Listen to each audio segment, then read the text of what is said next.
who voted in this election, who participated in one way or another. And I want to promise them that I will consistently work towards working with all the leaders that have been elected in all the categories to drive our country into the future. Right. And Mr. President, we want to talk about some 5 key issues. First of all, the cost of living and the state of the economy. We'll also speak about education. We'll speak about governance and politics. We'll also speak about pre-election pledges. And also we'll speak about security, both locally and internationally. And we thank you for making time to have this conversation with us. Let's get started, because at this moment, we remember hearing you on the eve of the transition of the year between 2022 and 2023. And you spoke about a conversation the country will have in 3 months' time about the cost of electricity. We look at how much one has to pay. If you, for instance, you have a bill, you pay 4,000 shillings, and you get your units, about 152 units, you find that 30% is going to fuel energy charge. You also find that the token amount is only 47%, actually less than half the amount that you're paying. And also remember, recently there was a report, a task force by your predecessor that came out and saw that we're paying so much for the cost of energy. Even if you have this conversation in 3 months' time, what will change? Cost of living, Sam, is a sum total of many things. It's not just energy, right? It's a combination of, in fact, the biggest contributor to the cost of living is the cost of food. Many households spend up to 52% of their monthly income on food. And therefore, if we seriously want to attack the cost of living jigsaw, we must deal with the cost of food. And it is the reason why cost of living was a big part of the conversation Kenyans had in this election. And all of us made commitments in many ways. I did. And it's the reason why when I came into office, the very first thing, among the very first things I did, is to begin the journey to bring back the country to the trajectory of food production. I ordered immediately that we supply 1.5 million bags of fertilizer for the farmers in the short range category. I have progressed that. We now have the first 200,000 metric tons of fertilizer already landed in the country. We intend, as we have done, we've reduced the cost from about 6,000 to 3,500. I have also instructed that we work with even the land parcels we have within government, ADC, NYS, prisons, to make sure that we use them to produce farm inputs, including seeds, and making sure that we are self-sufficient.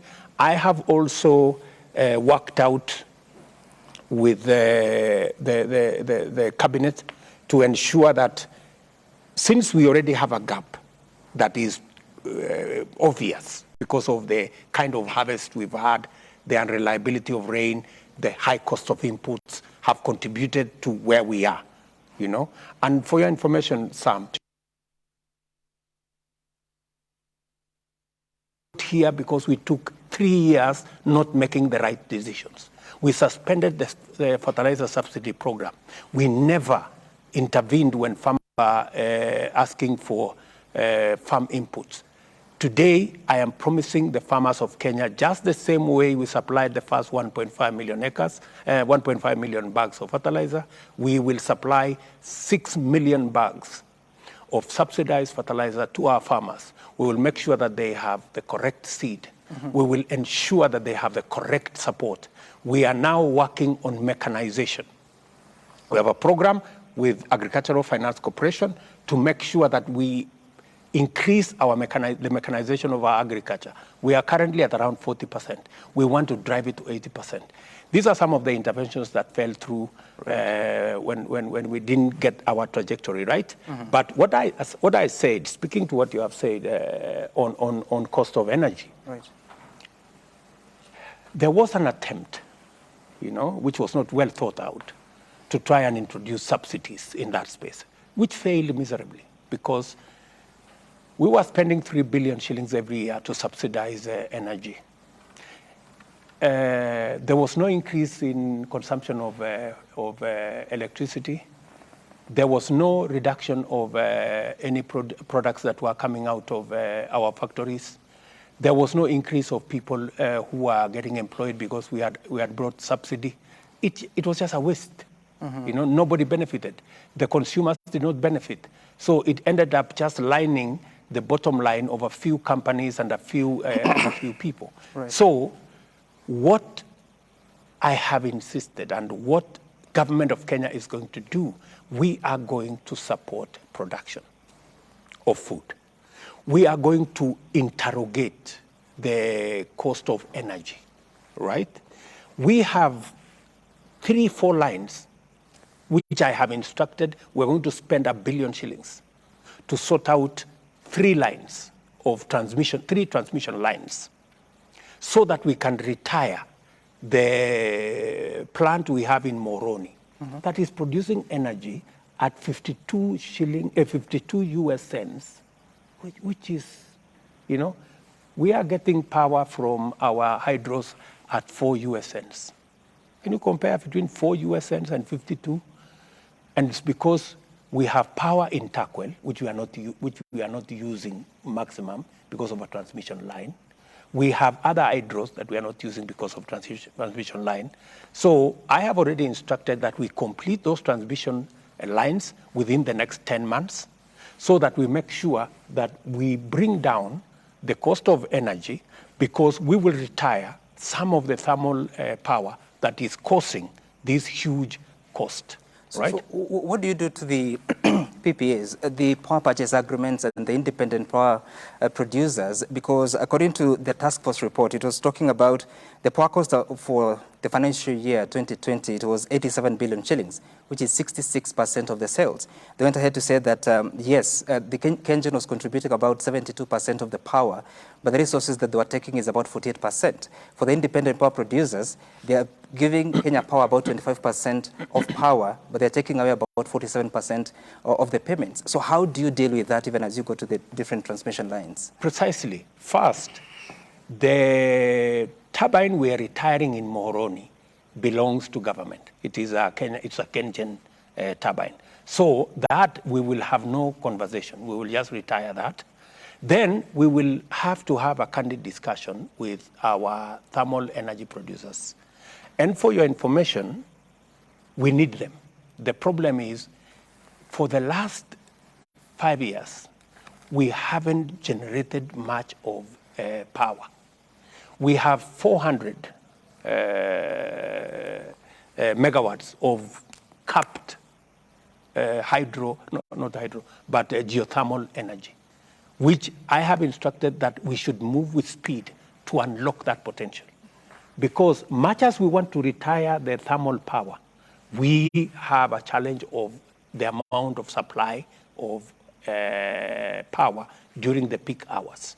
So we are juggling between making sure that we use what we have efficiently, we generate the much more efficient power sources so that we can begin the journey to retire the thermal ones. But this requires a consistent, approach and consistent follow-up. And that's what I intend to do. All right. Your Excellency, going back to the cost of living, Kenya National Bureau of Statistics says inflation rate is now at 9.5, at least by November last year. When you come into office, the first thing you do is to remove subsidy on the likes of unga. The big question is, as you run the program on subsidizing the cost of production, is government saying it was unable to also run the program on subsidizing unga so much that you remove the pinch on Kenyans who are feeling the pain as they go to the supermarkets to buy unga? John, do you know how much those subsidies were costing us? It was costing us 16 billion shillings every year to subsidize fuel. It was costing us 3 billion shillings every did I say every year? Every month. Every month. It was costing us 8 billion shillings every month to subsidize unga. It was costing us 3 billion shillings to subsidize electricity, a total of 25, 26 billion shillings every month. The decision to subsidize unga, fuel, and electricity was not an economic decision. It was a political decision. It was meant to placate Kenyans to vote in a certain way. Unfortunately, Kenyans did not buy it because they did not feel it. They looked for this unga of 100 shillings, they did not find. They waited for the price of things to come down, it did not come down, right? Because it was a political decision. So, did you, John, expect me seriously to be elected president? And I know what is right, to continue to do what is wrong. Because what would that do? In a year, we were going to spend 300 billion shillings on subsidy that benefits nobody. You know, it would have been the most reckless thing to do. But just to respond to your issue of inflation, yes. In October, the inflation went actually not 9.5, it went to 9.6, right? But because of the interventions we have made, inflation is now at 9.1. It's on its way down because we are making the right decisions. It will not be sorted out in a week or two or 1 month. You know, we got ourselves here because of 3 years of making the wrong decisions. But I am promising the country that within the next 1 year, we will have pulled the country from here. We will have set ourselves on the trajectory of making sure that we never again buy unga at 240, you know. Thankfully, we have put the brakes on the continued increase of prices of unga and all the other food products. At least unga now is averaging around 190 shillings, 230. The price of cooking oil has come down. So we are beginning to see the journey to sanity. And it is my intention, not just to promote the production we are doing at the moment, but also to make sure that the gap that exists between what the farmers are producing before the next harvest is that we're going to import maize and some foodstuffs, about 10 million bags between the month of February and June, to make sure that we keep the tabs on the prices of basic food commodities not going up. We are also working full steam. And you saw me yesterday in Galana. Many people believe Galana was a wrong thing or it failed. Galana did not fail. It was made to fail, right? And I want to promise you, John and your team here and Kenyans, speaking to them directly, that we are going to make Galana work. And it's going to work beginning this February. We are going to plant maize in the first 10,000 acres. And we already have the mechanism to do it. In another 8 months, we are going to do the next 10,000 acres. And in the next 2 months, 3 months, I will be in Galana to launch the construction of the dam that will make it possible for us to do the next 300,000 acres. It is possible for us to produce 10 million bags from Galana. Fill the gap that we are currently going to import just by making sure that it works. And for your information, it is going to work. And just to show you that Galana Gulalu was sabotaged, go to the Ministry of Lands. The fellows who sabotaged it had actually subdivided it into little pieces of land. Mr. President, 4 acres. Just for clarity. I don't know what, you know? Just for clarity. Let me ask you, do you know who was running the government of Kenya? Yeah. Yes. So why are you asking the obvious? We don't know. You're the president. You should tell us. And the But vice you are, president. and you were the deputy president. But you are Kenyans. Yes. You know, when I was shown the door and I was operating from the streets as deputy president, there were people who were running this administration. Mm-hmm. So you said, Unfortunately, but for the good news for the people of Kenya, it will not happen. I have cancelled the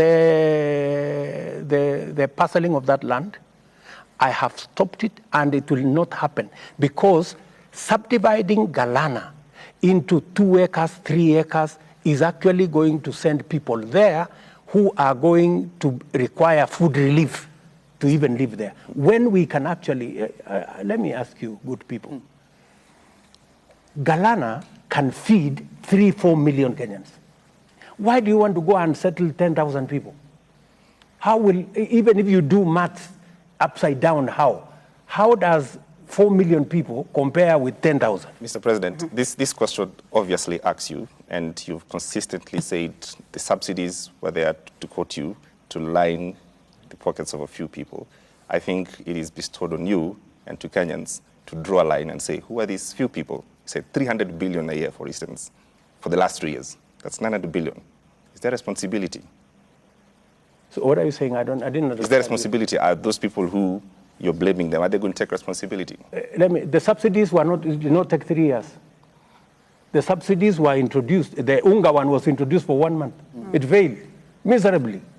So how much money did we lose? Yeah, we didn't lose. We paid people 8 billion shillings, but I don't know. They are saying they supplied the maize, but nobody saw the 100 shilling maize, right? If you ask Kenya Power, they are supposed to have been paid 26 billion. I asked the MD of Kenya Power, so how much money were you paid? Apart from the money that Treasury gave, which is 4 billion shillings, and it was given in July. No other money was given to them. So what did Kenya Power do? It just went into debt, more debt. So you are financing a subsidy using debt. What kind of logic is that? Mr. President, that is injustice, that is impunity, that is corruption. What then will your government do to make sure that they get to the bottom of this? Or do we just let it go? Let me tell you, because nobody, like for example, the Unga subsidy. When I came into office, I said we have to audit. You know, I think already 4 billion shillings had been paid. I said before we pay the next 4 billion, we have to audit. So you're telling us you supplied this maize. Who to? Where was it supplied? You know, that's number one. Number two, when I asked Kenya Power whether they were paid this 26 billion, nobody paid them. So what did they do? They didn't charge the customers, so they went into more debt. That's why today I have to look for money to get Kenya Power out of the mess that was that they were put in by subsidies. So these are political decisions that are made for political expediency. You know, I am not here to make political decisions because we cannot get Kenya where we all want. We have to make some of the difficult decisions. Many people are wondering, why did I cancel the subsidies? It looks nice to talk about subsidies, but you know, you have to interrogate. Is it correct? It could be popular, but is it right? It is not right. Mr. President, what do you tell a Kenyan who is watching you tonight, feeling the pinch of that pain, and knowing that there was subsidy before, and they cannot afford that unga now? What do you tell them? How long do they have to wait? My good friend, even with the subsidy, how many Kenyans got the 100 shilling unga? How many? You know, nothing really changed for millions of Kenyans. So it is not correct for you to say they were having subsidy help them to get anything. Subsidy helped a few people. It never helped the consumer. Right, but the cost of living, the most important thing that has happened is that I have stopped the hemorrhage of public funds. Yeah? We are not going to go into more debt. And let me tell you, good people, the one thing that I had to do, which was the most important thing to do, is to put the brakes on the appetite for debt. And for your information, even what we had agreed, or what the former government had agreed with the World Bank, to borrow an extra 900 billion to cover the gap that existed in the budget.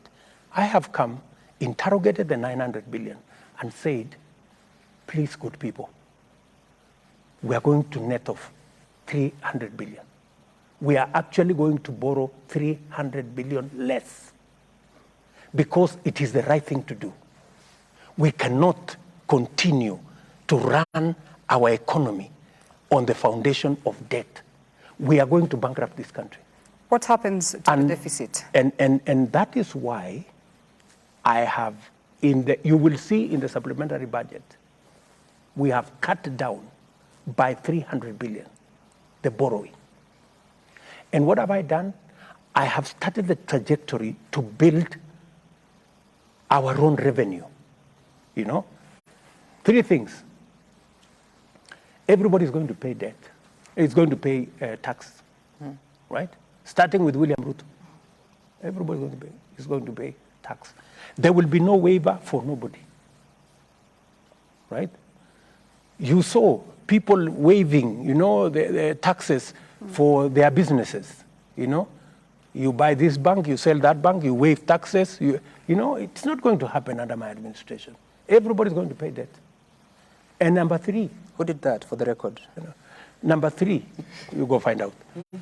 Number 3, we are installing a new tax system. Because at the moment, we've been collecting 60% of VAT, for example. Collectible VAT. Almost 40% we are not collecting because it goes here, it pilferages there, it goes this way. The system we are now installing is going to drive the collection of VAT to between 90 and 97%. A follow-up on that. That way, we should be able to collect an extra 200 to 300 billion. In fact, the target I have given to KRA is that by June this year, we should be able to collect an extra 500 billion by June this year. How is that going to happen, Mr. President? Because when it comes to increasing the tax base and cutting spending on borrowing, then the country's business environment must be different. Something must change in the country's business environment. What are the administration's plans to improve the ease of doing business, which essentially will see a broadening of the country's tax base? Precisely. That's what I'm telling you, my good sister Linda. I am telling you... Michelle, sorry. Michelle. That's why I'm telling you, everybody first must pay tax. Yeah, let's begin there. This is not the animal farm, where some animals are more equal than others. This is Kenya. We are all equal. Everybody pays their portion of the tax. And number 2, we are going to make sure that more people come into the space where they work with government to pay tax. What am I doing about it? As you just said, we are going to digitize all government services in the next 6 months. Yeah, e-citizen, which we had started in, we had started, ran into headwinds, and nobody wanted to sort it out. I came in, I called the e-citizen guys. We have sorted out the e-citizen shenanigans, and in the next 6 months, every government service will be available online, digitally. And with it, every government service where tax is payable is going to be collectible online. I am not going to wait for anybody to say, okay, I will file a return at the end of the month. There will be nothing like that. We will be paying tax as we spend our money, or as we do our business. That way, I can be able to broaden the tax base. I can be able to seal the leakages in the whole system. And watch this space. I intend to collect an extra 1 trillion shillings in the next 24 months and double our current collection by 2027 to make sure that we begin to drive the country from the cliff of debt back to sanity. And that's how we're going to take this forward. Mr. President, now that you have engaged us on public debt, I have two questions. The first question is, out of our collection currently, about 65% goes to the payment of debt. Now, the dollar, when the shilling falls, that also increases our debt by about 30 billion shillings. What is your plan to ensure you get us out of this public debt crisis? One bullet. We collect every collectible revenue in Kenya, and everybody pays their piece, right? How will we sort this out? I have told you, I have given you because there is no miracle required. There is no magic required. It's just basic numbers. And it's not even difficult numbers of algorithm and what have you. It's just plus and minus, right? We are collecting 2 trillion. We are spending 1.4 trillion to pay debt. We're remaining with how much? 600 million, right? Our salaries alone is 700 billion Kenya shillings. So we have to borrow money to give to the counties. We have to borrow money to do operation and maintenance. We have to borrow. It cannot work like that, my friend. So what do we have to do? Yes. We need to make our numbers add up. So first thing, we drive our revenue, to make sure that and cut down on our spending. So I am doing two things. I am cutting down on our spending. It was projected that our deficit would be 6 point something. I have forced it to come to 5.8. Next year, my projection with my team is that we want to bring the fiscal deficit to 4.4% so that we progressively reduce debt, progressively push our own resources and use our own resources to run our own our development. Because if we continue in this trajectory, Ken, if we continued in this trajectory of borrowing left, right, and center, we will drive the country into bankruptcy. Your country, Mr. President, is classified by IMF as a high-risk, debt-distressed country, together with the countries like Ghana, Malawi, Zambia, and the rest. Now, I'll give you an example of just two countries. The GDP per capita for Ghana is $2,445.29 US. For Kenya, it's a little lower with about 400, which is about 2,006 US. Now, my question is, Ghana has defaulted. Do you see your country, Kenya, defaulting? And if your country, I'll just give a context, if your country, Kenya, defaults, what will we do? Increasingly, your government has been seen to be facing the West more than the East. You'll have to go renegotiate with China. Now, if this happens, what is your plan? Because Ghana has defaulted. We are categorized with Ghana in the same frame. First, Ken, you're telling me your country. So which is your country? I thought it was our country. You're in charge. I'm in charge, but it's our country. It is our country. Yes. So this country of ours, which you and me have equal stakes, right? We only have different jobs. Will not default. That one I want to give you my assurance. We are not in that position that we are going to default as a country. We will not. And the people of Kenya can be assured that our country will not default on our obligations. That is number one. And the reason why we will not default is because we have already applied brakes on any more borrowing. Our borrowing is going to be limited to only what we must borrow, right? Number two is because we are beginning the journey to grow our own savings and to grow our own revenues. By making sure that we have a plan on how to expand our tax base, by making sure that we digitize all government services and bring everybody into the net who is supposed to pay, making sure that the tax system is also friendly, making sure that our plan on saving is accelerated, As you have seen, even on the Hustler Fund alone, we've already saved in 1 month 600 million Kenyan shillings. Once we scale up, you will see the kind of saving that we're going to do. Once we are finished with NSSF and all the other savings, and we are getting more Kenyans to do business, we will be in a position to expand our tax base. Okay. Apart from the personal loans we are giving on Hustler Fund, we will now scale it up to the loans, to the SACCOs, to the chamas, to the other categories, and make sure that more people are engaged in enterprise. Okay. And to ensure that we expand our tax base, we grow our revenues, and we finance our development not by debt, not by borrowing, but by making sure that we use our own resources. And finally, on the issue of facing west, east, south, you know, we have the option of choosing friends. This is not this versus that, you know. The more friends you have, it's like you have more assets. The more enemies you have, it's like you have more liabilities, you know. Who tells you we cannot be friends with China and be friends with America? Why? China and America are doing business.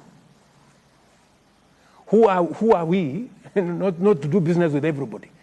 You know? So you should be able to separate politics, you know, disagreements, you know, political positions with interests. We have interests as a nation. And if our interest leads us to work with China, we work with China. If our interests dictate that we must work with the West, we work with the West. You know, it is a mutually beneficial relationship. Okay. I am very happy that we have a good relationship with the East. I am also very happy that we are now developing a good relationship with the West. Mr. President, would you look at that camera and admit to Kenyans that SGR was a haste? Mombasa, Nairobi was a haste. What do you mean was a haste?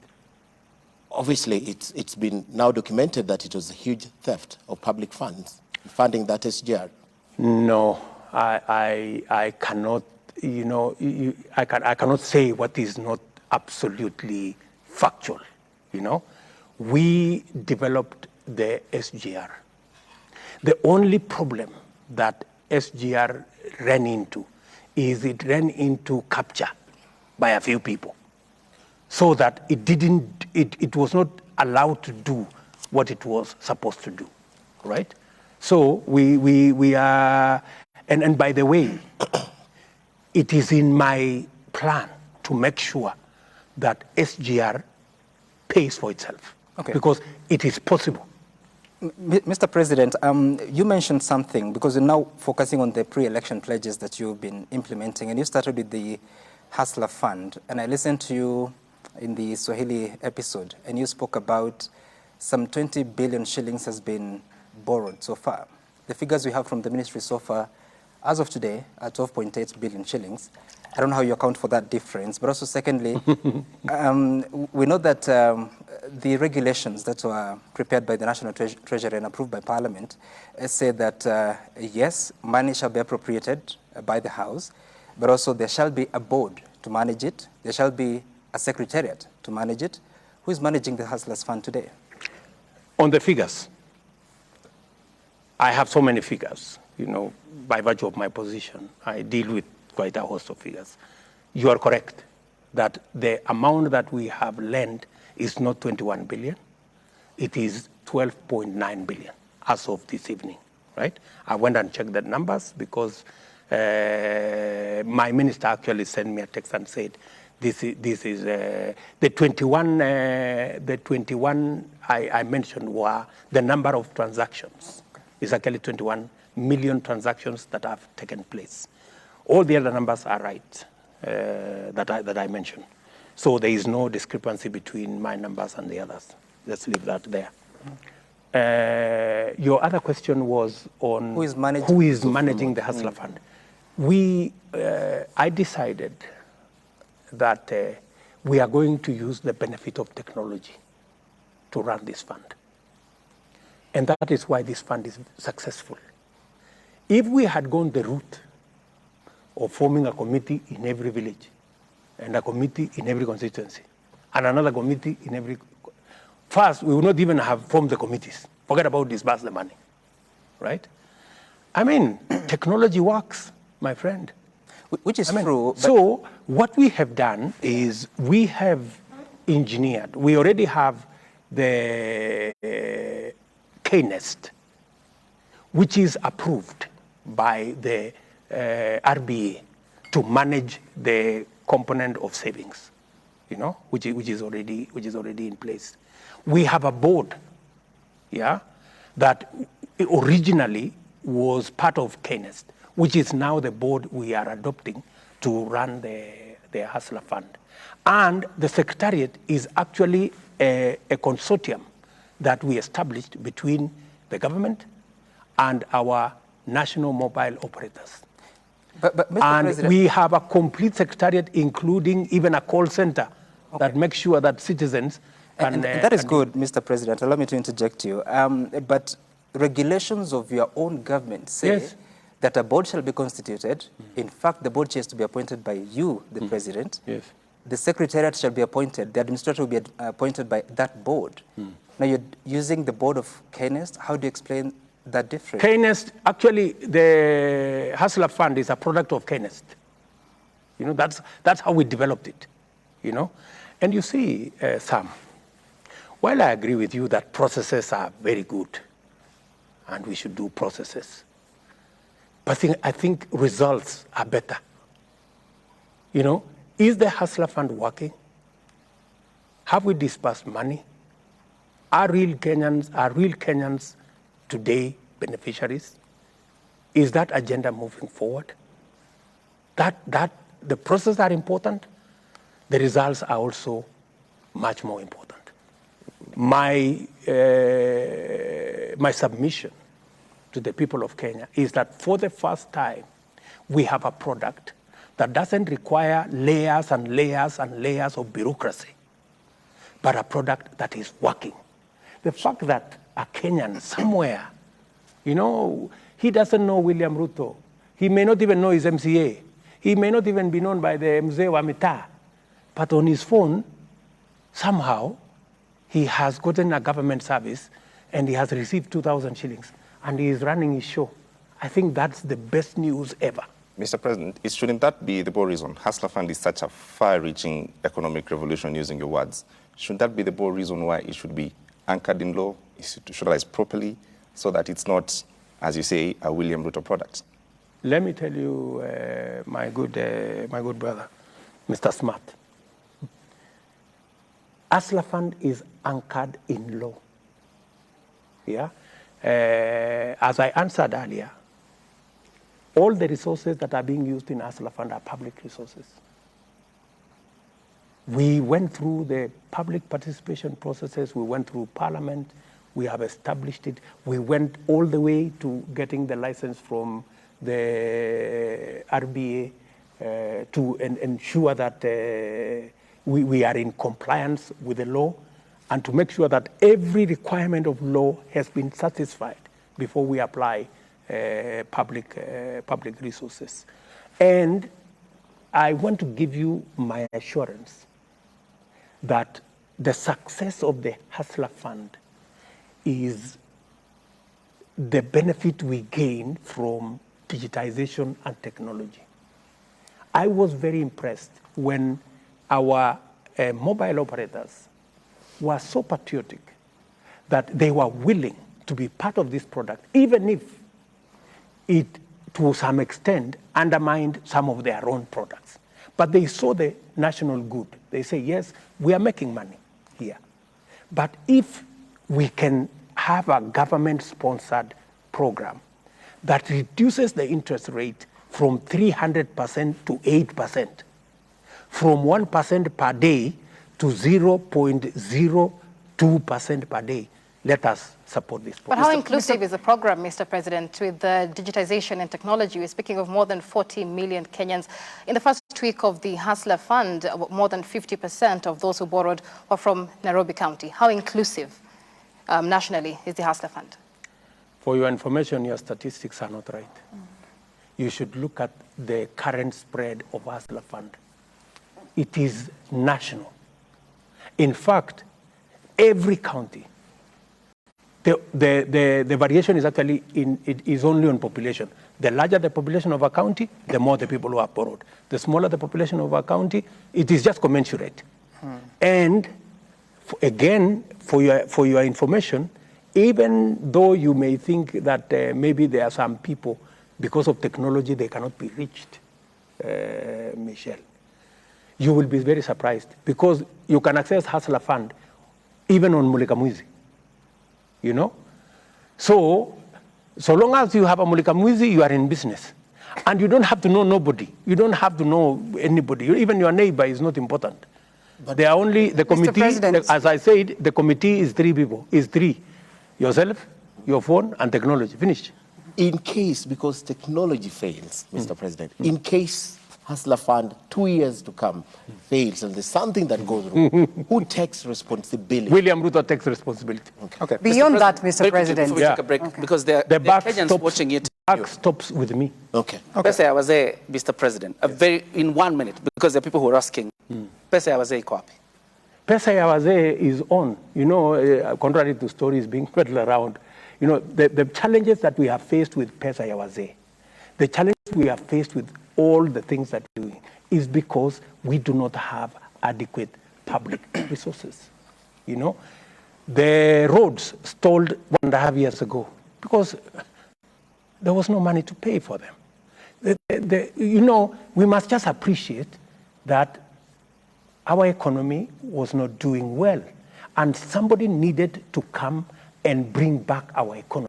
And that is exactly what I am doing, and I want to promise the people of Kenya, I will sort out this economy and make sure that it serves us for now and for the future. We need to take a short break, but the Kenyans were asking that as we're taking a break from the Swahili episode, you are not wearing a ring. Now you have one.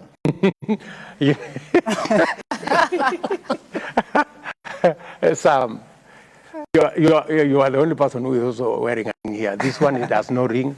This one has no... Unfortunately, information. So anyway, you know, I saw that, you know, in a hurry to come here, these characters, I was having some meetings in the office, and then they came and told me, go dress up, you know. So in the process of all that, I forgot my ring. And it's very interesting that it became a subject of discussion. I thought we were having a very serious conversation here about it. But anyway, let me tell you the story of the ring now that you have asked. Yes. You know, when Rachel and I got married, we went to that fellow called Nagin Patni, I think is there up River Road. So we bought rings there. So it was then 700 shillings. So of course it got tired along the way. So ikavunjika. So Rachel is the one who took so long to go and get a replacement. So when she got a replacement, a replacement for you? Yeah, of course, she goes, she's very... Well, I thought it's men who buy the ring. But anyway, we're taking a short break here. We're speaking to President William Ruto on this day, the very first conversation since he became president. We'll be back shortly with more topics.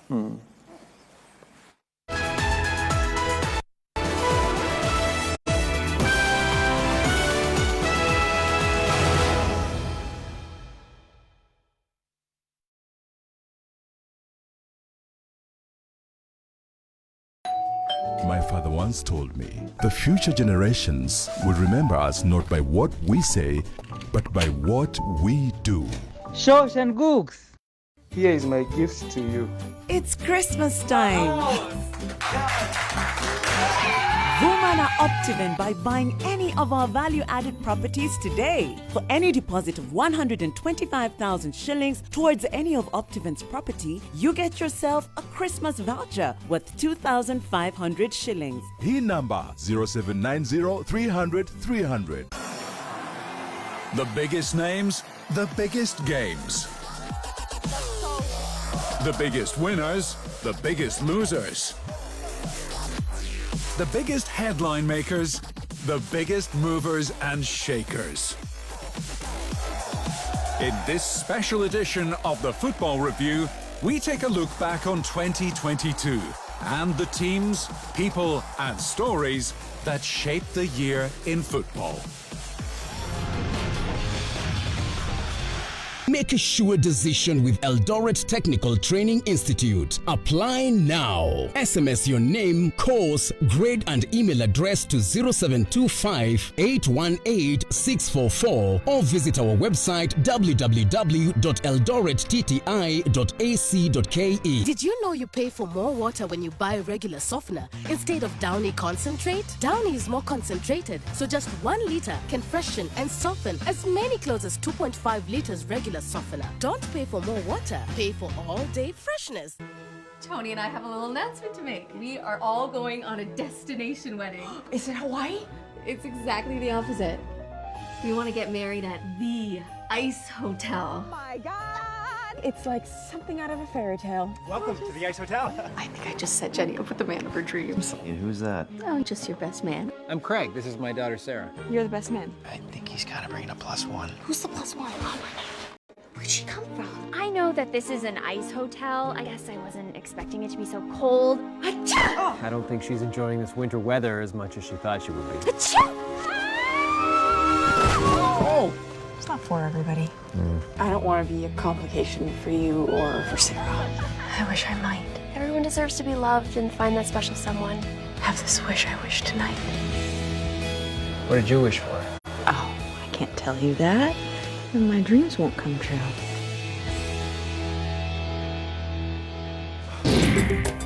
Access to and the use of mobile phones in the sub-Saharan Africa has increased over the past decade. Mobile telephony has brought opportunities on the continent. A GSMA 2020 report projects that over 50% of the population in Africa will have access to mobile phones by 2025.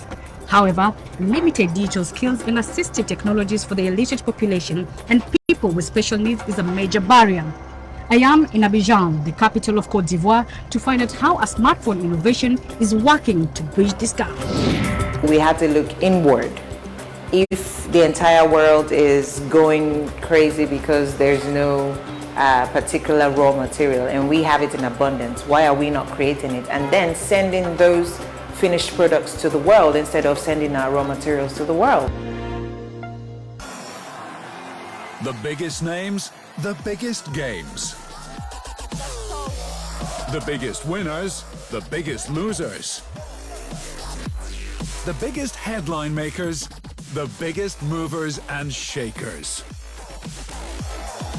In this special edition of the Football Review, we take a look back on 2022 and the teams, people and stories that shaped the year in football.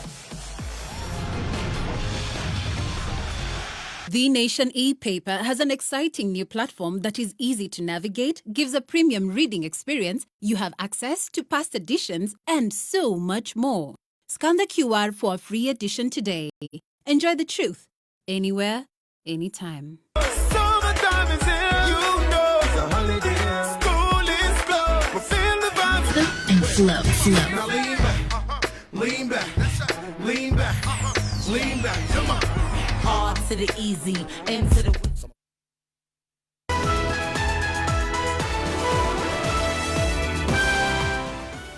Watching a conversation with His Excellency William Ruto, the President of the Republic, and we're here with different colleagues from different media houses. And Mr. President, thank you for staying with us. You didn't leave us. It's a good thing for a host.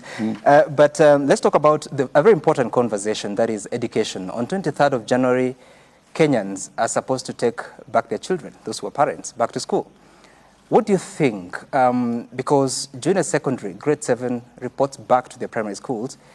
When you're thinking about this, what do you envision will be the sort of conversation and activities in that school where you have now primary schools, kids or children between grade 1 and 6, you have a junior secondary learner, you also have a standard 8 learner, yet the teachers, yes, there's a process to employ, but so far no one is ready to teach that grade 7 as of now. First, let me give you the background. As I said earlier, you know, education is one of the most precious things that any nation, anywhere places a premium on. And it is especially for Kenya, because the biggest resource that we have as a country is our human capital. Today, our human capital earns us more money than all the other tea, coffee, our remittances from Kenyans who work, 400 billion plus every year. So it tells you the importance of our human capital, number one. Number two, as you've said correctly, every parent, myself included, you think about the education of your child. And therefore, it's a very emotional, it's a very important issue. So the change, the transition to CBC, from where I sit, is a correct transition. There could have been some missteps. Maybe it was, maybe we should have taken an extra 1 or 2 years to make sure that we get the teachers on board, we get all the other facilities on board. But that's now water under the bridge. That's why it was also a conversation in this election. And I took the decision that for us to get professional advice, let us put together a presidential working party of educationists and other stakeholders. And they have done a good job. They've talked to teachers, they've talked to parents, they've talked to other stakeholders, people who run schools and everybody else, and it was unanimous. 86% of 20,000 people that were engaged said they wanted the junior secondary to be near the parents, because many of these children are still young. Their parents need to look after them, to make sure that they are fine. And also, it reduces on the cost of education. If you have to take your child to a secondary school, far away, maybe in a boarding school, it costs more. So I think the unanimous decision was made, and I believe that that is the correct decision. We also agreed that that transition is going to happen for all our children, that are in grade 6. They will all transit to, because we still insist on the 100% transition. They will move to junior secondary. And as government, we took the decision that we are going to hire an extra 30,000 teachers, the largest ever, to make sure that that transition is not only smooth. And next year, we're going to hire another 30,000 teachers, just because of budgetary reasons, to make sure that our education is seamless. That presidential working party, I also tasked them, not just to look at CBC, but to look at our TVET institutions, to look at our university institutions, the whole education sector, because that is the sector that makes Kenya what it is, right? So apart from the transition and the CBC, also the TVET program, which has been my pet project, and I pushed it ever since I was Minister for Higher Education, slowed down the last 4 years because of politics, But now, we're going to hire another 2,000 tutors this January to make sure that we are up to date with the skills and competencies that are being taught in our TVET institutions, especially those focusing on engineering, because that's the direction we are going. Right, before we get to TVET, Mr. President, let me take you back to the Presidential Working Party on Education Reform. They are recommending that grade 7, 8, and 9 be domiciled within the primary school setup. Now, you mentioned the Teacher Service Commission has advertised 30,000 positions. These include interns and those permanent and pensionable as well. But does this address the gap? Because this would mean that we need more teachers to address the transition within primary school than we may need to address the transition to secondary schools. Do these 30,000 teachers fit to address this transition to both primary and secondary school? Absolutely. In fact, the Teacher Service Commission are the professionals. We give them the latitude to decide how many of the teachers will help in the transition to junior secondary, how many of the teachers will assist in the continuing secondary education, and how many of them will go to primary. So that is the decision of professionals, and it is the expertise that we have in the Teacher Service Commission is able to tell us where the numbers are. Of course, we could do with a lot more teachers, and that is why I'm saying phase one, we're going to hire 30,000. Next year, we're going to hire 30,000, and progressively, as we committed ourselves in our manifesto, by year 5, we will have hired 110,000 additional teachers. A very important to transition. make sure that that whole transition metrics goes on. Mr. President, a very important transition bit for the Class 7. And of course, the report on ground is that then the government will be hiring teachers, like one teacher for every Class 7 class. Of course, this is a big transition. How then will they manage 14 subjects for these very students, understanding very well that we're taking specialization angle? Of course, you know, the resources will be shared, you know, between the secondary schools that exist at the moment. We are also going to work with, we have teachers who have already graduated to degree level who are teaching in the primary. We are going to identify those teachers to come and support the junior secondary transition. So we have sat down for long hours with TSC. They have mapped out how many teachers are diploma teachers who are teaching in primary, how many are graduate teachers who are teaching in primary, who can now support the junior secondary, how many can we transition this way, that way, and what can we do to make sure that we leverage on the employment that's going to happen next year. So all that is mapped out because it is important for us to provide a transition for all our children and ground our education properly. And as I speak to that point, allow me just to speak about our university education. Part of what we have informed the Presidential Working Party on education reform is to make sure that they give us the correct recommendation, because our position is that we should be able to create a merger between the TVET funding board, the university funding board, the higher education loans board, because all these boards are putting students in this university, they are putting students in that college, this one is organizing bursary, and nobody is talking to nobody. We need a system that ensures that we are taking so many students to college X. That's why we are giving them so much money, and that's why we are allocating them so much bursary, so that our education system is grounded on sound economics. As we talk now, most of our universities are bankrupt. Egerton University, one of our universities, the CEO has been taken to court, is almost in jail. You know, and the reason is we are giving between 52 and 55% of the requirements of our universities. It is time we sat down and assigned all our universities the students that we have the capacity to fund and to give bursary.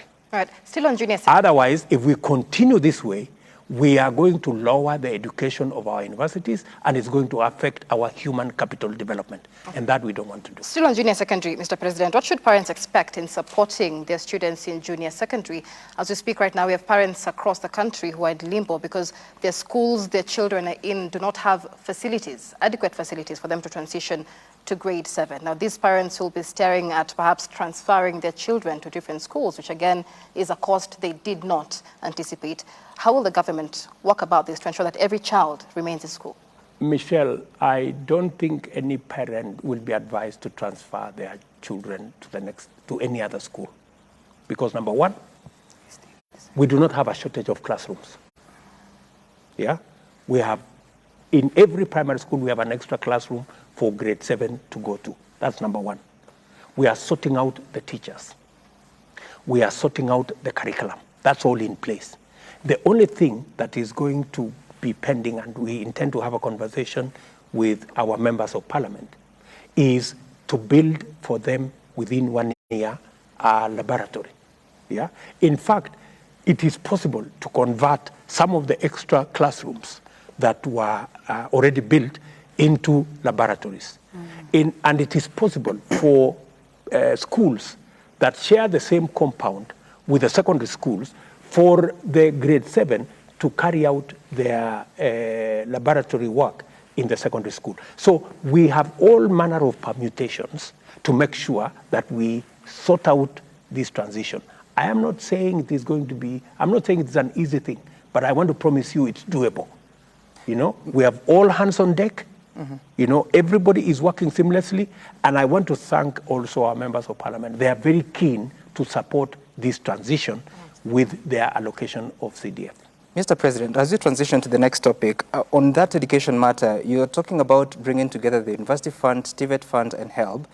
According to the current budget, the University Fund has been allocated 91.2 billion shillings, or rather, University Education, sorry. HELB, 15.8 billion shillings. TVET capitation, 5.2 billion shillings.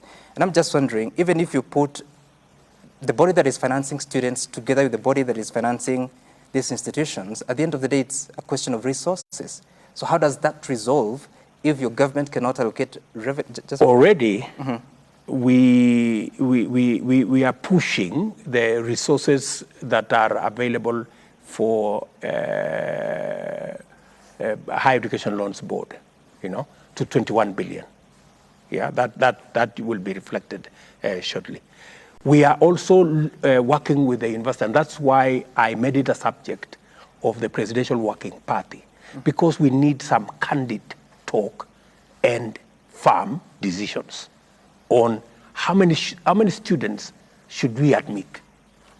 Yeah, how many students can we fund, and how much money can the bursary we have, how many students can the bursary we have support? You know, so that we don't send students to a college or a university and there is no commensurate financing to support their education. You know, it is just basic logic. So this is the conversation that we need to have. And in my opinion, it should be possible as you place a student, you must also know, is there funding for the education of that child? And is there supporting bursary to make sure that that child finishes that? But we have situations, Mr. President, where universities like Mount Kenya University will have more students in the School of Medicine than the University of Nairobi. What's your take on HELB supporting students in private universities more than those in public universities? That's the conversation we're going to have. Ultimately, Mr. President. That's the conversation we are going to have, because we need to interrogate, you know, how feasible is it for government to support so many students with little money instead of supporting the number of students that they can with adequate resources to make sure that they get the correct training. So that's the conversation we're going to have. And we're going to have it with public universities, and we're going to have that conversation even with the private universities. And possibly we could, where we are not able to finance, we have to be honest with ourselves. Let me give you a practical situation, Michelle. We have students in academies. They pay 100,000, 200,000 a term, right? All through, from standard 1 to form 4. But when they go to university, we want to tell them we can pay for all of them. Why?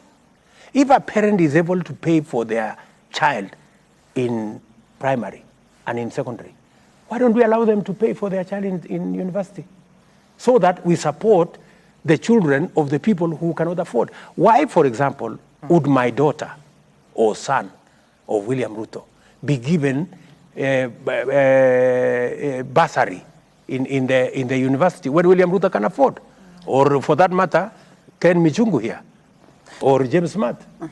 You know, I'm sure that you guys can. So we really have to be honest. Mr. President, we really have to allow for me to ask this question. We really have to be honest with, and I'm sorry if I say. No, that's an interesting conversation. We really have to be honest with ourselves. Right. That let those who can afford pay. Okay. We're positive. Let those who cannot afford, let us think of how do we support them, rather than pretending that we are able to support all the children, even when we are not the position to. Mr. President, can Mijungu allow me to come first? Okay. Are you telling me Mijungu wewe huwezi kulipia mtoto wako kwa university? Wewe sasa hii mtoto wako kwa nini kwa academy alafu unasema nini? All right. Okay, Mr. President, we are positive on getting it right. Yes. Ultimately, it's about making sure that we have students that are well-baked for the job market. Absolutely. For, the world out there. Absolutely. We have lots of skills today. We have lots of experience, but not fully utilized.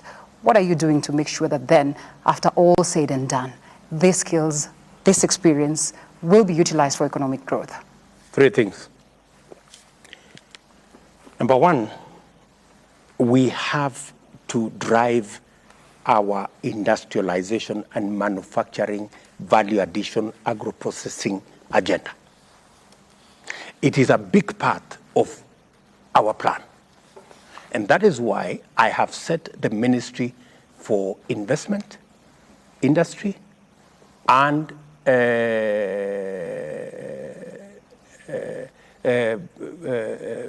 manufacturing.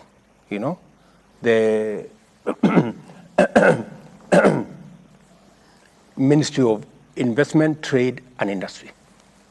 Because, and I have put there an investment banker called Moses Kuria. Moses Kuria, when he's not a politician, is a very serious professional. Oh, yeah? Right?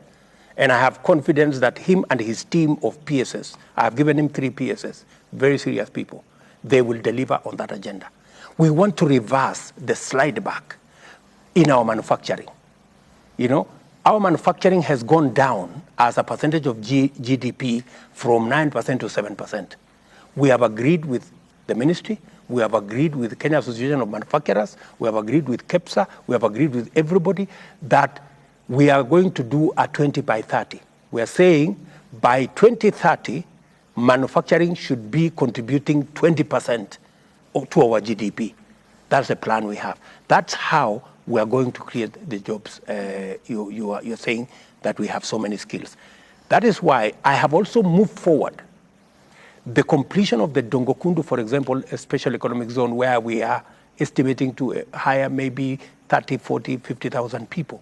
From being completed in 2028, I have pushed our development partners, JICA and all that group, to make sure that it is ready by 2025. That is why I am pushing the industrial city in Naivasha. Already, we are working with our textile industries. We are working with our leather product industry.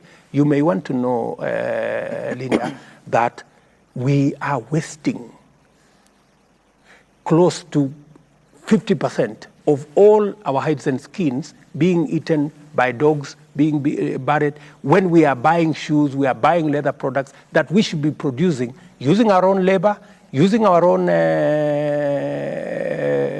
raw material from our own animals. We slaughter 3 million livestock every year. We are the 3rd largest livestock holder as a country in Africa. We should be able to take advantage of the raw material that we have, run our industries, and make sure. And I have given KPIs.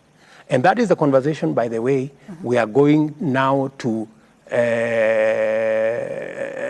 synchronize tomorrow with my cabinet. We're going to have 3 days of sitting down on how to deliver on the plan, ministry by ministry, priority by priority, with the timelines, with costs, to make sure that we don't disappoint the people of Kenya. And finally, I have told you about diaspora, for example. Right. That is a resource that we can use.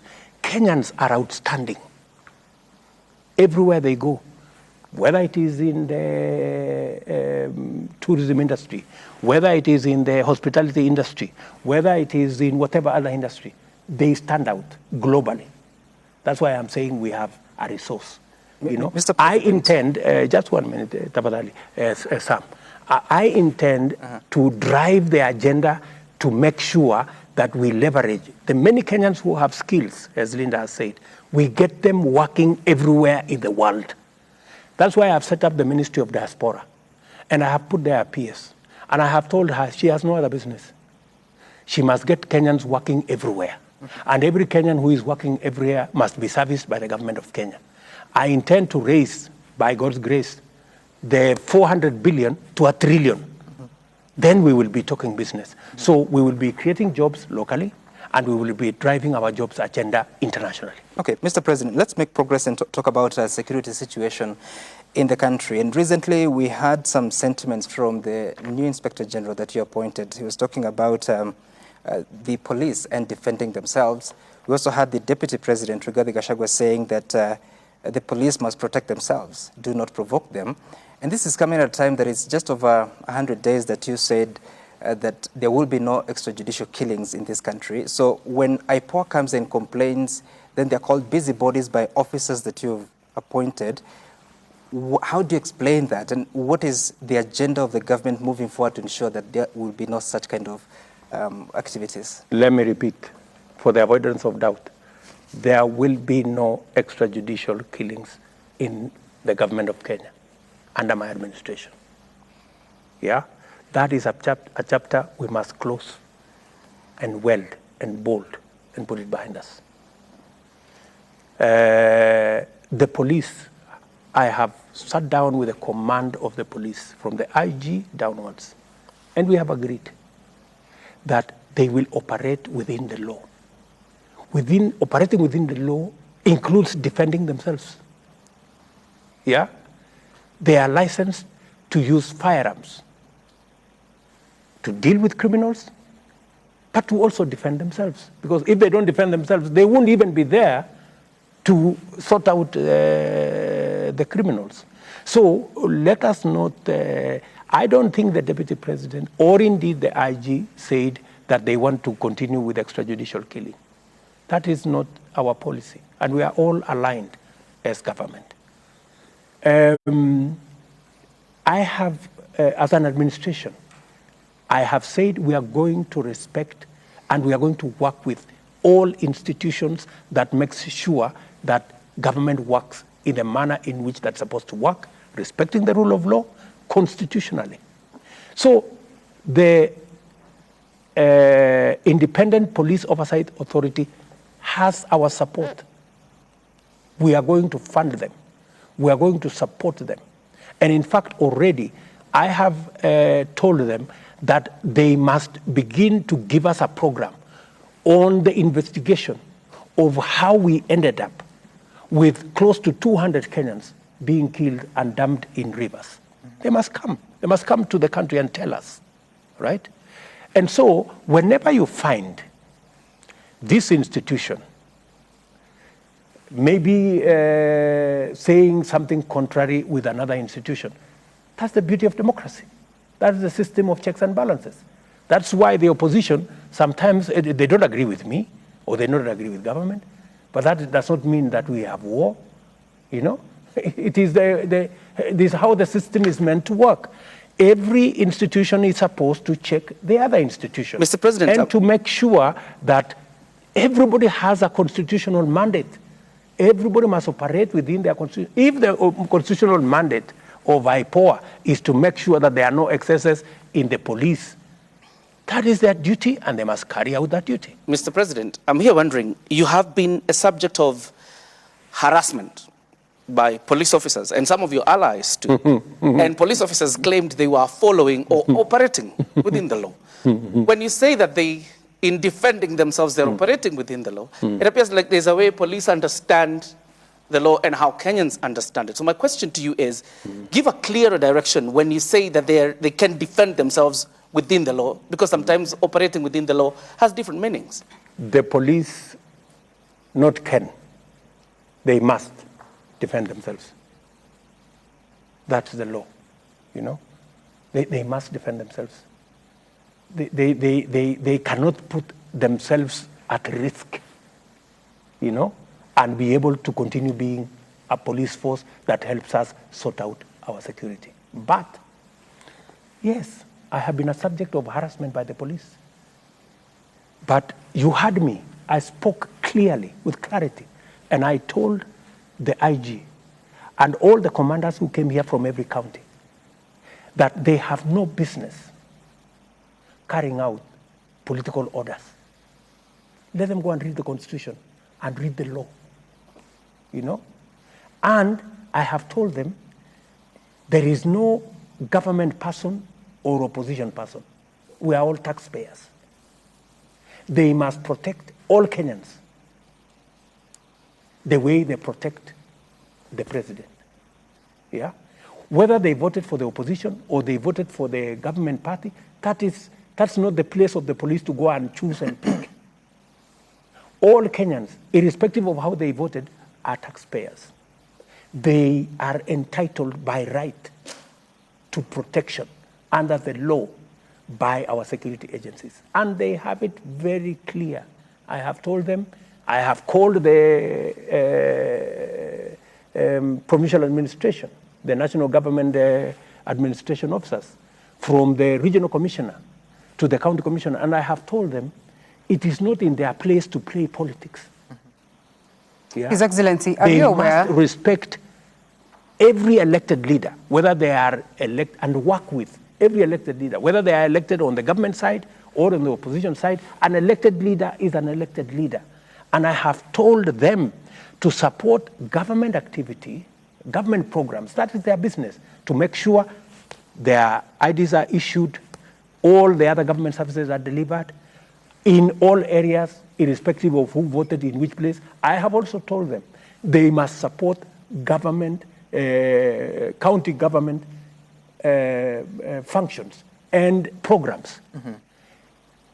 Because a government is a government, whether it is run by a person in the opposition party or a person in the governing party, it is a government at that level. And the provincial administration at that level must support government activity, where national and county, because that is how we are going to grow Kenya.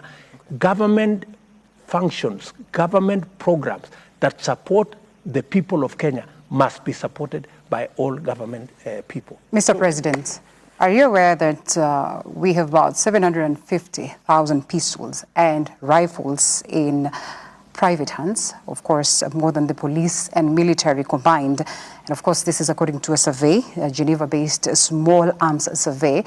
And the biggest worry, and of course what it is that experts then dictate, is that sheer volume of guns is a national security concern.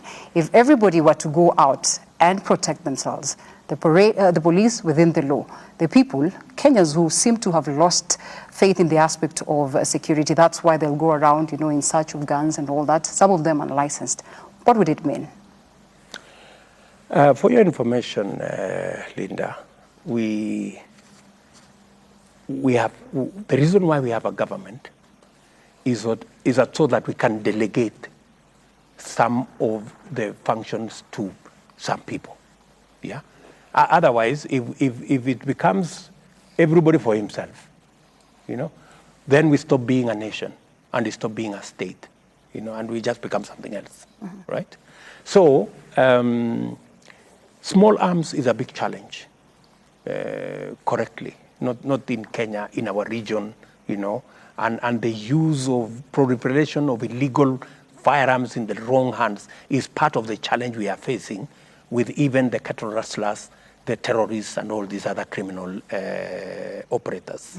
And that is why I said earlier in the Kiswahili interview that we have purposed ourselves.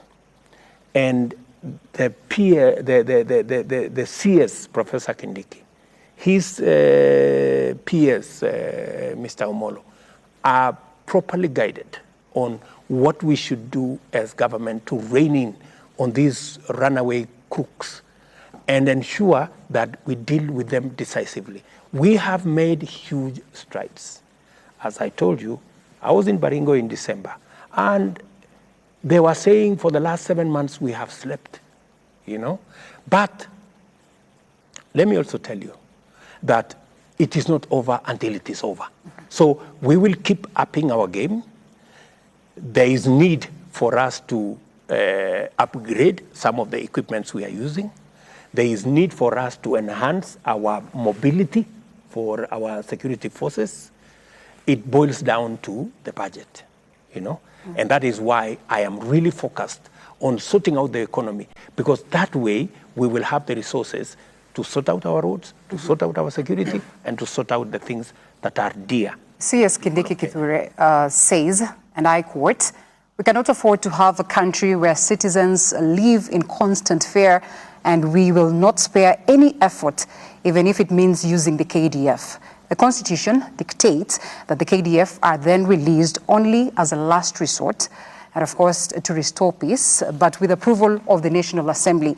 Article 241, 3C of the Constitution.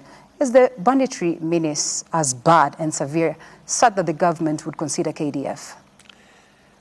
It is serious, but it hasn't reached the threshold for us to go to Parliament to get KDF involved. We, however, are sharing information, from intelligence from all sides.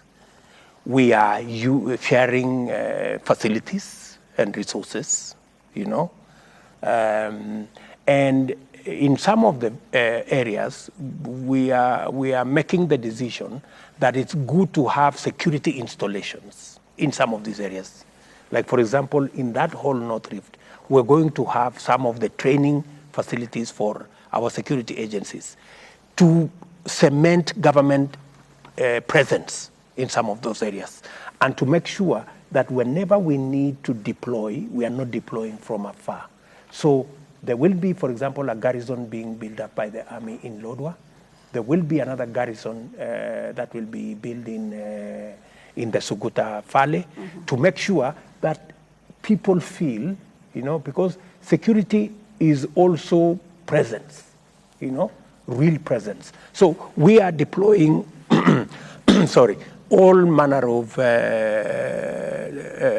interventions and strategies to make sure that we manage our security. Why don't we have a commission of course, a commission of inquiry that then would look into the extrajudicial killings, now that you mentioned the River Yala cases and as well the involvement of IPOA and IMLUs and all that? I already had a thorough meeting with IPOA, and we have agreed with them that it is not necessary for me to establish another task force when IPOA is there, and it is squarely within their mandate to tell us how did Kenyans end up being killed in this manner. And then it was business as usual.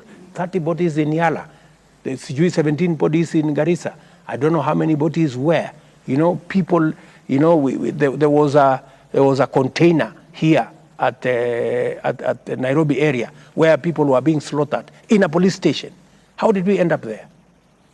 What kind of rogue, institution? And that is why I fired that Kinoti man, because, it's not right, good people. Should there be responsibility more than just firing? Of course, there will be responsibility.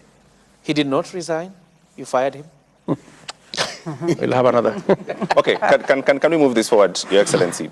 Since we're talking about security and talk about regional peace, we have involved in DR Congo, we have interest in Somalia. What's our game plan? What exactly are we doing in this?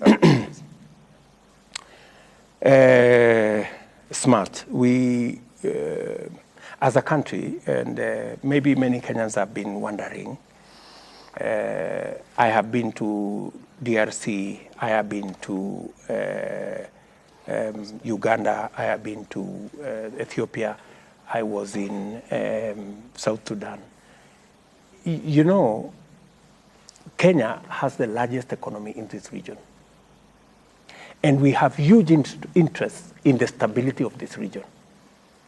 If this region is unstable, the biggest hit will be on our economy.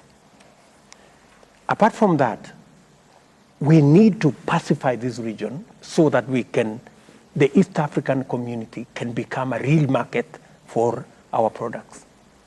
We are having a big conversation about Dongo Kundu, about Naivasha Industrial City, about our manufacturing, about all the other facilities that we are working on. Those products have to be exported somewhere. We are looking at how do we grow our agriculture, agro-processing, our tea, our coffee. Where are we selling these products? We have to be interested in creating that market. And that market has to be in a peaceful place. So the reason why we have an interest as a nation, and I am actively, driving the stability of this region. I spoke on not yesterday, the day before yesterday, with the president of Sudan, and agreed with him that it is time to have an IGAD meeting for us to help our brothers and sisters in South Sudan. I spoke first with the president of Ethiopia on what we are doing as a country to support them with what is going on in Tigray. I am in constant conversation with the president of DRC. We have our own soldiers in DRC who are supporting the stabilization of that region. Uganda has soldiers, South Sudan has soldiers, Burundi has soldiers to pacify the region. So regional peace is a very important component of our economy. But highly pegged on the political situation, the transitions that we witness, and such has not been guaranteed to the people in terms of the electoral processes. Perhaps that's the reason why we celebrate our previous election. Just what will be done to make sure that even the political transitions then are properly done to guarantee us a regional peace? Precisely, you don't wait until you have a problem. You manage the situation ahead of time. So we are, whatever we are doing, whether it is in DRC, whether it is in the rest of the region, is to make sure that we are not taken by surprise by anything. Okay. That we are mobilizing the region, and we are mobilizing international support also for our regional peace initiatives to make sure that Kenya contributes, our bit in making sure that our region is stable, so that we can drive our economy, we can drive trade, we can drive investment, and we can support and build our economy. Okay, one word on the Somali and, of course, our very own spillover.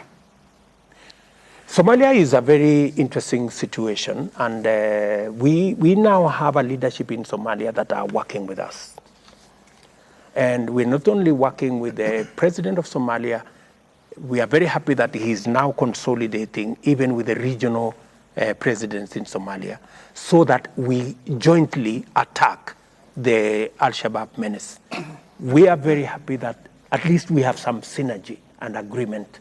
And we have taken the position that Somalia is a problem for Somalia as it is a problem for us. We cannot afford to look away. We cannot afford to walk away. We have to deal with that challenge, because if we don't, it will get to our doorsteps. We are lucky that we are keeping it at bay because of our intervention. Otherwise, it would ride all the way to nowhere. Mr. President, allow me to bring you back home and discuss another topic matter that is of importance. Thank you. As soon as you were elected president, there's a phenomenon that happened. The cases were collapsing left and center. And these cases were of corruption in nature. And then other coincidence happened. Once you nominated some people, their cases were also withdrawn. I don't know what you feel about that and what you have to say about that. When we talked about this, it looked like it was politics. There was a huge push by the former administration, our friends, to use the criminal justice system to run their politics, and to fabricate, cases against people merely because they didn't agree with your political side. It is in the public domain, my brother. Many governors, they were called, we are going to do this, we are going to start a file for you, you must be in Azimio. You must be in Azimio. The reason why Azimio is definitely going to collapse is because it was built on quicksand. It was built on threats, blackmail, intimidation. So, to answer your question, is if the criminal justice system was used, today, the people who are supposed to give evidence against these people are saying, we can't give evidence because we were forced to say this and this and this as against this person, because it was we were forced to say so. Otherwise, our jobs were going to be on the line. So I mean, so how do you support such a case? What are we supposed to say, prosecute this person anyway, you know? So, and it is not for me, by the way. It's not for me to decide. There is no single case I have been asked. And for your information, I have told cabinet here, I have told my cabinet ministers, I have told the DPP, I have told the EACC director, I have told the DCI. Normally, before somebody is arrested who is working in government, the president is informed, you know, so that he can say something. I have told them, don't call me. Okay. Read the Constitution, read the law. If somebody needs to be prosecuted, whether he is minister, whether he is PS, whether he is whoever, apelekwe kotini. I want to ask a follow-up I don't question. want to be asked anything. And I have told the criminal justice system. I have told my sister, the Chief Justice and President of the Supreme Court, I will never call her to ask her for any favor on any case. The only conversation maybe I will ask her is, if a case is taking too long, is to ask her, please expedite. We are not telling you rule this way or rule this way. Okay, expedite the case, rule in whatever way, so that we know whether we are going left or we are going right. Mr. President, I would accept your premise that these cases were politically motivated, as you've said. Why isn't the DPP being asked to take foundational responsibility? Because that office took cases. There are things I cannot speak on national television for other reasons. Yeah, but if I told you, for example, that already the DPP had been asked to hand in his resignation, you know, if he doesn't prosecute this case and this case and this case, you know, I mean, it was just an ugly situation. And I pray that Kenya never again goes to a place where the criminal justice system is used to manipulate politics. So we must never be there. Yeah, I just want to ask this before I allow my colleagues to get into this. The question that you bring us now to the public is, we have to trust you that you're not using that same office for political expediency. That is what you are forcing us to do as a country, because we don't know the details. And if there are signs that my office is being, it should be called out. That's why I am an open book. That's why I want a vibrant opposition. How did we get here? We got here because of the handshake nonsense. My good brother, Bwana Smart. We got here because you get the opposition, which is supposed to hold the government to account, into some illegal, you know, cohabitation, or whatever it was called, you know, in the name of unity. What unity? You know, who says by having an opposition, we are not united? So, Kenyans voted in this election, right? There are as many people in Azimio as there are in Kenya Kwanza. So, are you going to fault Kenyans that they caused disunity? The Kenyans voted. Mr. President. So, it is now up to us leaders to figure out, this is the decision of Kenyans. Kenyans have said, you guys go and run government. They have said, you guys go and check government. Okay. Let us appropriate our responsibilities to Kazi. Yes, just as one final question on this, because we have to clear this up. And let me say it looking at Kenyans. Yeah. That's your camera. The office of the president will not be used to use the criminal justice system against my opponents or for any political purpose. So the guarantee here... And that I can sign off as William Ruto. It will not happen. The guarantee here... You know, I have enough people to help me do politics. You know, I have first myself. You know, I am a politician. I know what to do with politics, right? I don't need the police. I don't need the criminal justice system. You know, I can go and speak to Kenyans the way I spoke to Kenyans. You know, persuade them, sell them my view, They have my track record. They know what they want. They know. And for your information, just allow me to say this. Please. The reason why you find that the people of Kenya are really energized asking, about things about my administration is because the people of Kenya know me and they know what I am capable of doing. And they judge me by very high standards. If it was just another guy, they wouldn't mind if he did one or two things right, because they would say, okay, maybe this guy anyway has tried. But for me, I have to do things at another level because they know what I'm capable of doing. Yeah, I think the reasons that we're asking this and to finish this sequence of questioning on the rule of law and accountability is you actually put in the Kenya Kwanza Manifesto, and you said yourself that you'll establish within 30 days a quasi-judicial public inquiry to establish the extent of cronyism, state capture, and such things. It's well past 30 days. It is well past 30 days. When you come in the space where we came in, the events of August 15th,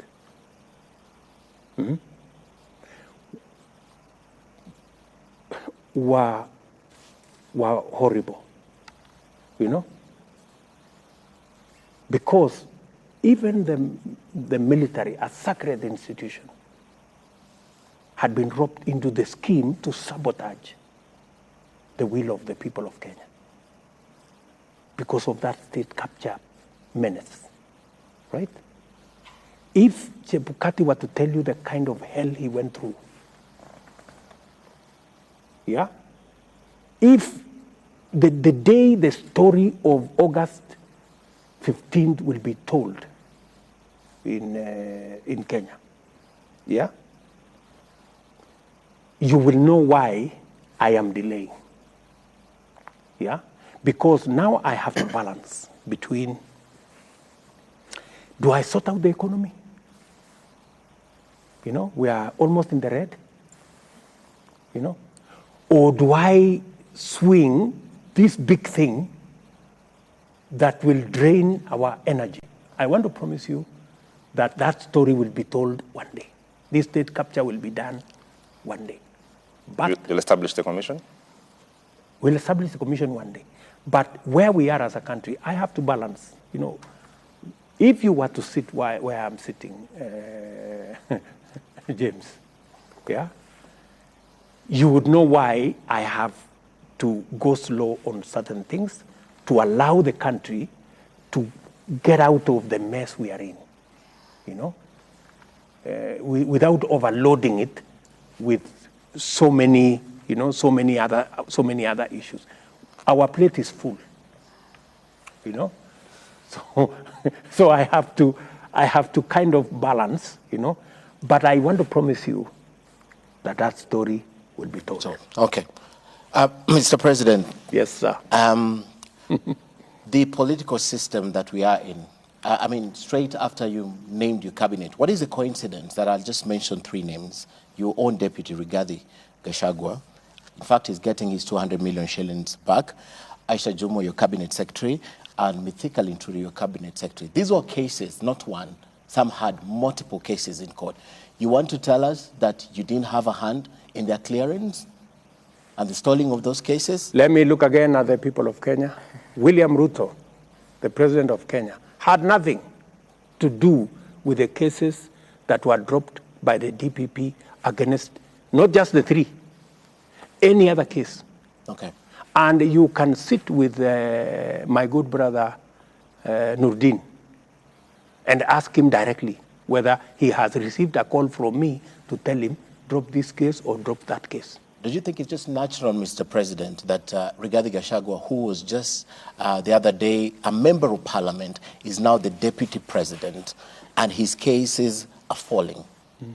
And obviously Kenyans will suspect there's a hand of the and the government of the day. Also Kenyans Kenyans know that the criminal justice system was mobilized by the former administration to achieve political ends.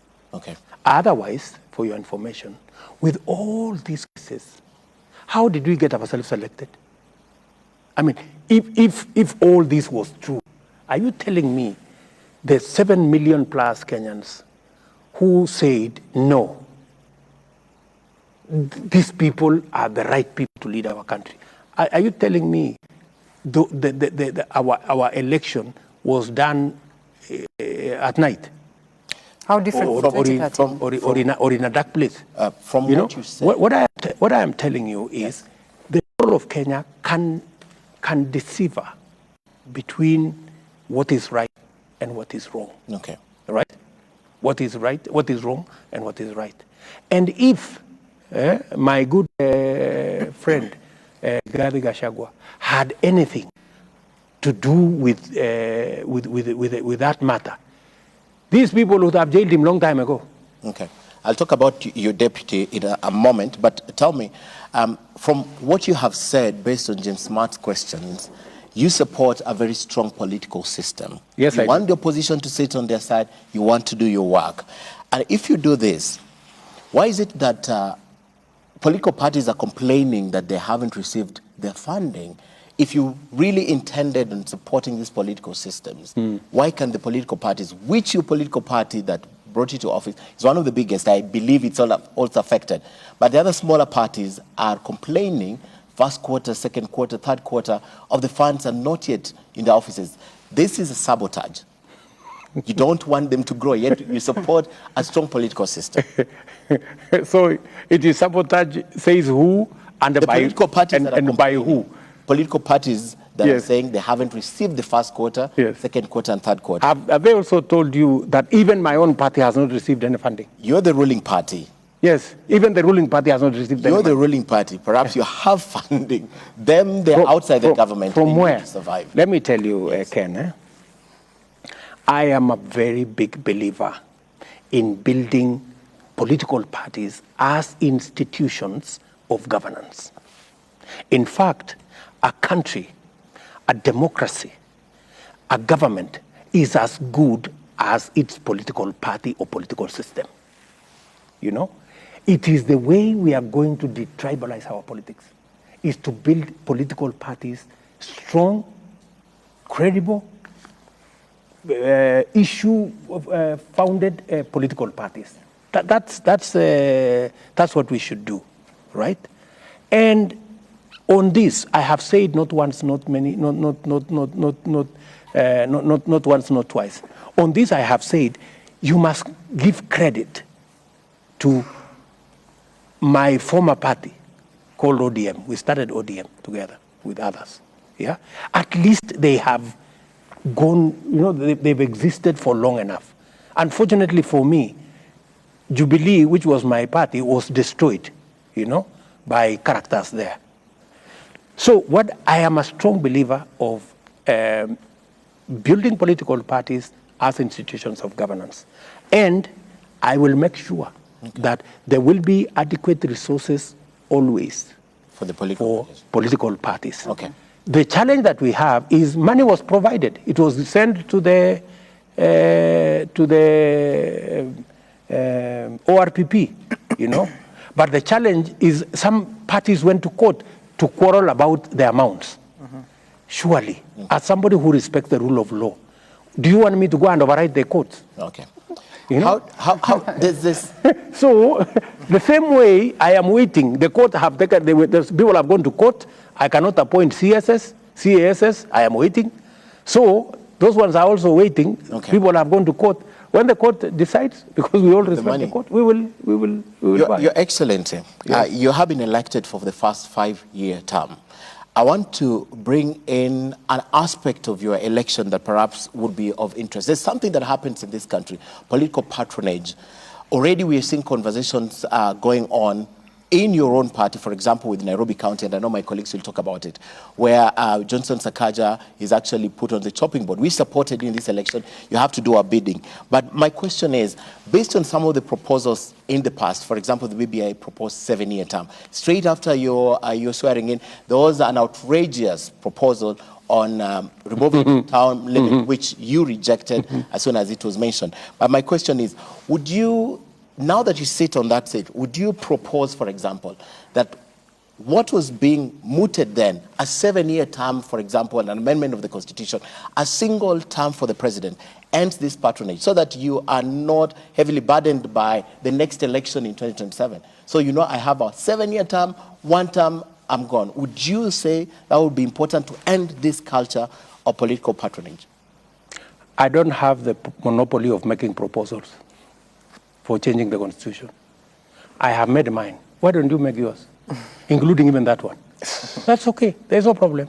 Let us all, because the Constitution is not about a person. Yeah. So even Ken, that suggestion you are making, you can make, or others can make whatever they want, whatever suggestions they want. It will be assessed on its own merit. It will be processed by the structures provided by the Constitution, either as a parliamentary initiative or as a citizen initiative, whatever. So there are many proposals that can be considered.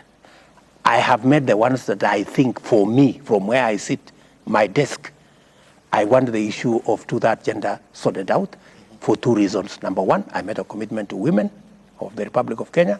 And number 2, I found a challenge on the desk left by Uhuru Kenyatta on dissolution of parliament on account of failure to have two-thirds. I have an interest from where I sit as president. I have an interest in accountability. That's why I'm proposing that let us have ministers go to parliament to answer questions. I have an interest in accountability. That's why I want the leader of an office be created of the leader of the opposition, so that my challenger is not left addressing people in funerals. At least he has an office and a bureaucracy to support him. Mr. President, I have to ask this question. No, I'm just saying, yes, we create a forum, a respectable forum for the alternative government, to also function. So to keep government on. Okay, Mr. President, and I'm telling you, yes, when I talk about creating an office, I am not talking about creating a job for a person. Okay, Mr. President, I am talking about creating an institution that will outlive all of us and support the delivery of government services by keeping the executive on check. But are you captured as a politician with patronage? Are you captured, or it's okay? It's a phenomena that is accepted. Let me tell you. Yes. Politics world over is about interests. Politics is about interests. So you can never have politics that don't have interest. Even the reason people vote for me is because they have an interest. Mtu ana time, asla fund, nitapata hapa. Hapa nitapata mambo yangu ya ile universal health coverage. Hapa iko maneno yangu ya kilimo. So people vote for interest. And for the case you have mentioned about Nairobi and what have you, that's a political challenge we have as a party. We will sit down as a party and sort it out. Okay. We have the acumen to do it. We have a new governor in Nairobi. There are issues. He's trying to do this, he's trying to do that. Some he gets right, some maybe he needs a bit more consultation, something like that. And that's why I am there. You're micromanaging I will no. We will support all our governors. Some of them are making the right decision, some of them are not. We just managed to do something about Meru. In fact, as I talk to you now, there is a conversation with Meru leaders, which my deputy is going on with, to make sure that we support them politically, because the governor does not have so much experience in managing. So you need to manage that. So we have to help. Mr. President, I understand that we are out of time. Yeah. Okay. I need to hand over to our lead moderator, but we've been here for, I think, over 2 and so hours. Yes. I haven't seen the office of the first daughter. I don't know, maybe you'd finish that as you take us home. Where is that office situated? Leave my daughter Charlene alone. These are kids. They are just they are just being children. Okay. So very well, James, that there is no such office. This is a girl who is just being herself, a child. She has this space with her colleagues. Her colleagues are pushing her. Oh, maybe we could do this. Maybe we could do this.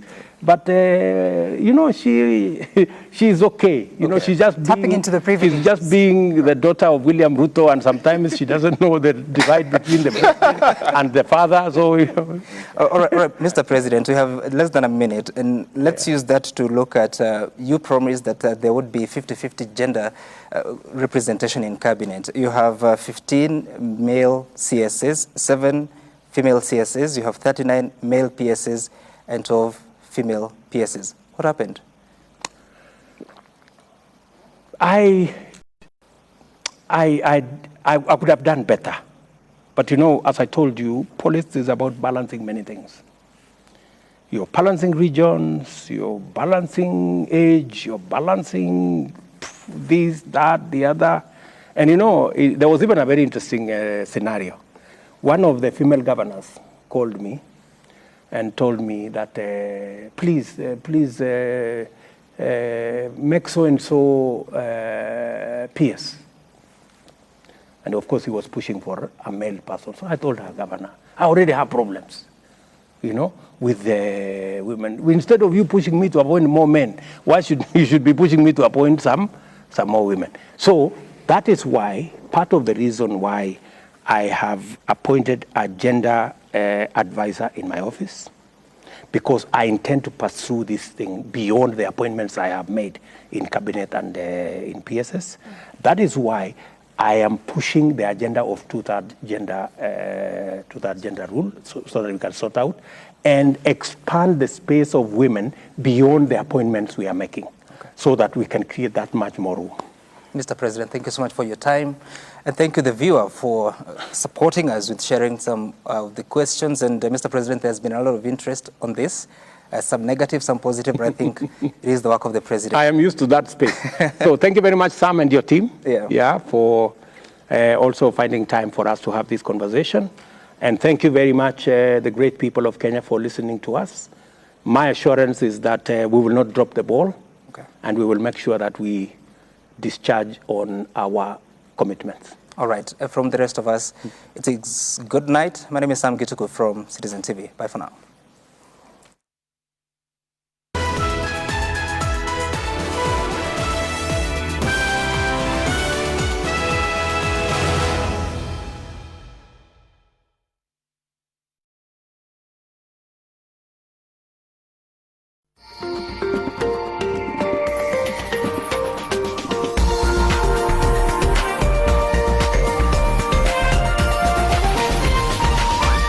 This is NTV.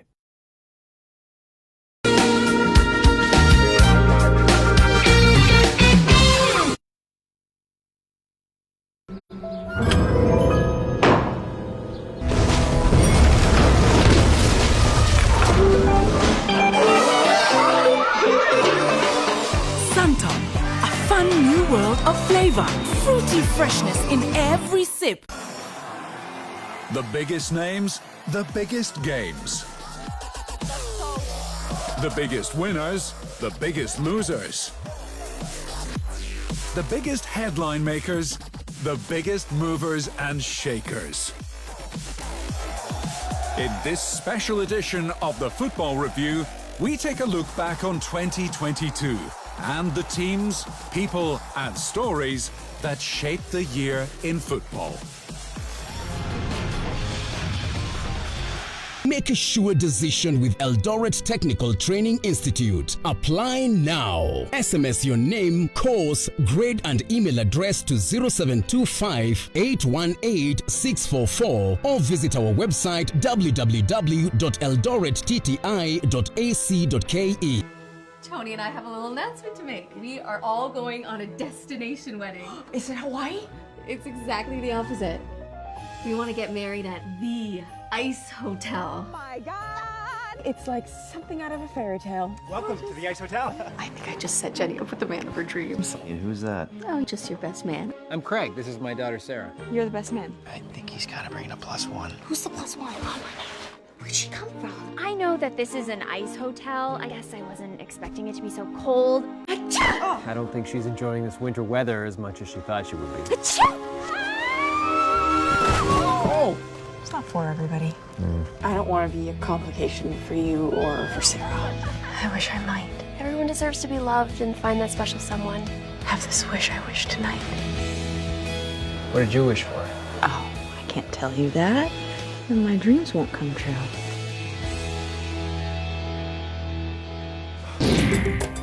Access to and the use of mobile phones in the sub-Saharan Africa has increased over the past decade. Mobile telephony has brought opportunities on the continent. A GSMA 2020 report projects that over 50% of the population in Africa will have access to mobile phones by 2025.